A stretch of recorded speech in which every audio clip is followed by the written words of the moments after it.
नमस्कार, शिक्षालय में आप सभी का बेहद स्वागत है। मेरा नाम है Renu Yadav. Metals non metals का एक क्वेश्चन है कि जो नॉन मेटल्स होते हैं वो हमेशा एनायंस ही क्यों बनाते हैं, ठीक है। और ये क्वेश्चन मेटल्स नॉन मेटल्स के बाहर भी पूछा जा सकता है, बहुत ही जनरल क्वेश्चन है। तो आज हम ये जानते हैं कि किसी भी एटम को देखकर ही आप कैसे पता लगा सकते हैं कि ये पर्टिकुलर, किसी भी एलिमेंट को देखकर आप कैसे पता लगा सकते हैं कि ये मेटल है, ये नॉन मेटल है और ये एनायन बनाएगा या कैटायन बनाएगा। चलिए, बहुत सिंपल है। हम एक एग्जाम्पल लेते हैं। आज हम एग्जाम्पल लेंगे क्लोरीन का।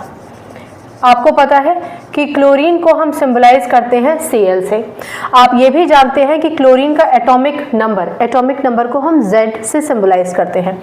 एटॉमिक नंबर होता है 17, इसलिए आप हमेशा Cl के बाजू में 17 लिखा देखेंगे। किसी भी एलिमेंट का जिक्र अगर आप कर रहे हैं और ये जानना चाहते हैं कि वो मेटल है, नॉन मेटल, कैटायन या एनायन, तो आपको उस एलिमेंट का एटॉमिक नंबर पता होना चाहिए। एटॉमिक नंबर के बाद आप उसका कॉन्फ़िगरेशन लिख दीजिए। जैसे कि इस केस में कॉन्फ़िगरेशन होगा 2, 8 एंड 7, यानी K शेल में 2 इलेक्ट्रॉन, L शेल में 8 इलेक्ट्रॉन और M शेल में 7 इलेक्ट्रॉन है।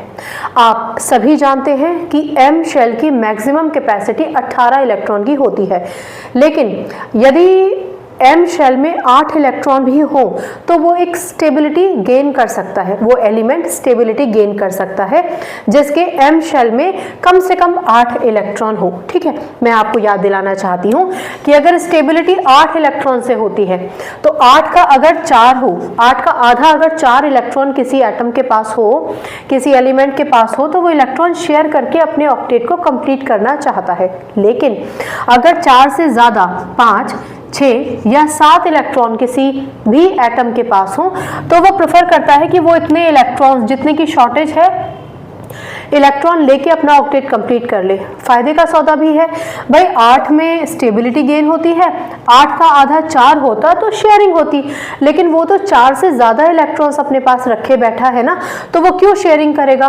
तो हो सकता है कि किसी से एक इलेक्ट्रॉन, 7 के केस में 1 इलेक्ट्रॉन ले ले और अपना ऑक्टेट कंप्लीट करे। हम पर्टिकुलरली 7 इलेक्ट्रॉन की बात कर रहे हैं क्योंकि हमारे क्लोरीन के आउटर मोस्ट शेल में 7 इलेक्ट्रॉन है। चलिए, मैं आपको ये भी याद दिला देना चाहती हूँ कि जो आउटर मोस्ट शेल होता है उसी को आप वैलेंस शेल भी कहते हैं।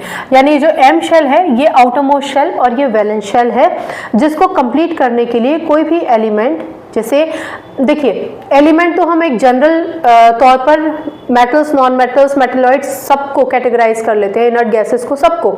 लेकिन अगर कोई भी एलिमेंट किसी